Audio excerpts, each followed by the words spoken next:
Hey everybody, so it's time for some news of the day right here at Talking Habs, and we're going to get right into it.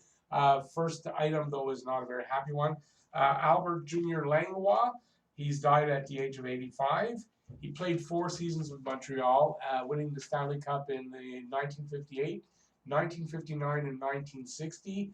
I imagine that's his first 3 years because they won the Cup 5 years in a row there. So 56, 7, 8, 9, and 60. I think he played till 61 and then he left.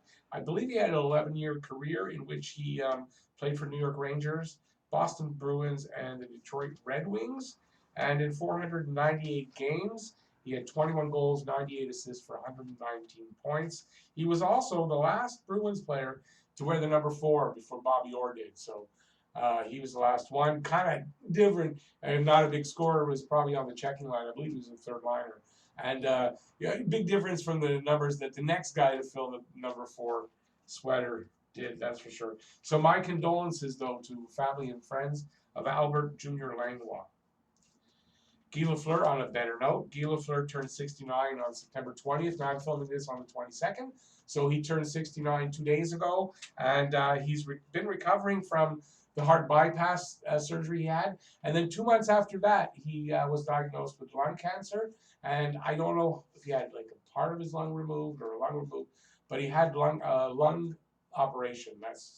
And it was for cancer because he was talking about it when Dale Hawerchuk died, and I was confusing it with his bypass, but I forgot that he had lung cancer and that he had an operation. So he's looking great. He was at Drouin's golf tournament, and he was talking, trying to promote a charity there, and he was being interviewed, and that's what he was saying, how he feels a lot better. And I guess that's where he talked about Hawerchuk. So this is not a brand new story, everything, but he turned 20. He turned 20. He turned 69. Great number. Um, they're also he's greenlit a movie based on his life. So it's in pre-production now, from what I understand. The writer is writing it right now. So imagine in the next couple of years, if you live in Quebec, and maybe it's going to be in Canada, but I imagine it's going to be in French and it's going to be a film for Quebec. So, anyways, check it out if you can find it. It's probably going to be very interesting. But I would imagine if the guy's just writing it now, it's going to be a couple of years before it comes out. There were 0 positive tests in the. I'm looking at my screen because I was doing the videos the second time, and it just said it can't find my camera, and I thought that just happened again. That's funny. There were 0 positive tests in the NHL bubble again, so that means no positive tests at all so far, and they're in the finals. So I think it's been, as far as an experiment to see if you can do this without having a lot of positive tests, I think that it's a pass, and they did good. So it's good for the future. You know that at least you can do that, and hopefully we'll be able to get some fans in there as well in the near future. Nick Suzuki was named to the NHL's All-Rookie team for 2019-20, and along with five other guys.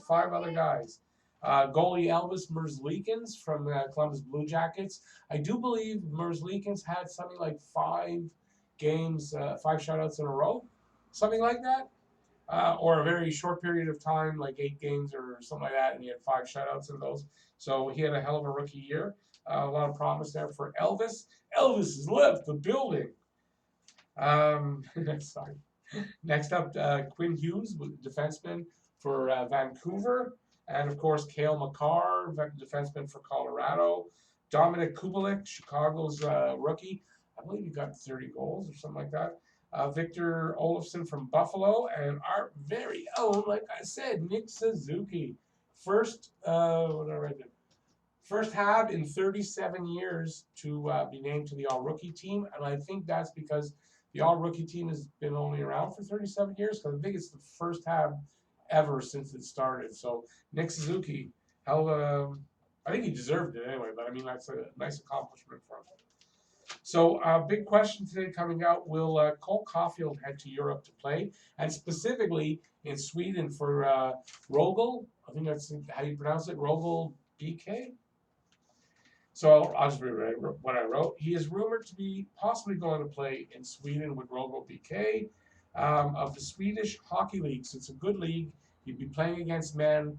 So if he can't play in the NCAA, this is actually probably a step up from there anyway, as far as quality.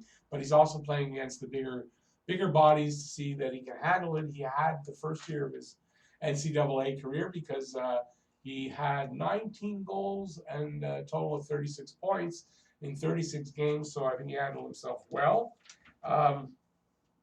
Apparently, though, Rogel cut Raphael Lavoie at the last minute.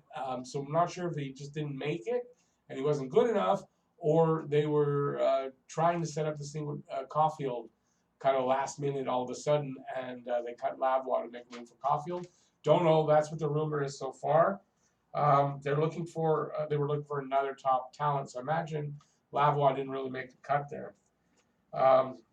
So it'd be good for his development as opposed to, waiting around for the NCAA or the AHL, because don't know when the AHL is going to start up. It's supposed to be December, but even the NHL said they might push that back to January. And with the AHL, doubt they can get started without fans in the arena where the NHL can. And the Swedish Hockey League's already playing. Mattias Norlinder's in there, as a matter of fact. So it's I think it's really good for his development. He won't be sitting around idle. One thing you don't want to, like when a guy gets injured, he's out for a long time. A kid like that, it kind of affects his development. Here, he's not injured. You don't want him sitting around and letting that happen, So I think he'll end up going there, but I'm sure he's going to play somewhere anyway. He's not going to be waiting around when there's leagues in Europe that are already started up. So it makes a lot of sense for him to go there and start playing now. And if the AHL starts up and he wants to sign his professional contract, he can do that then. He doesn't need to do that now. But what he does need to do is play some hockey. So I think he'll end up going there and doing just that. So that's my news of the day. If you have any comments about it, if you want to say anything about any of the stories, let me know in the comment section. And if you like the video, give it a thumbs up. Appreciate that. And if you're new to the channel or you haven't already subscribed, please do that and subscribe. Down there, ring the notifications bell. That's going to get you your daily fix of Blue Blanc Rouge right here at Talkin' Habs. Thanks, everybody, for watching. Really appreciate that. Stay safe out there from the fires, from COVID, from this, from that. Whoops, just please stay safe out there. And peace out, y'all. I will see you next time. Bye, everybody.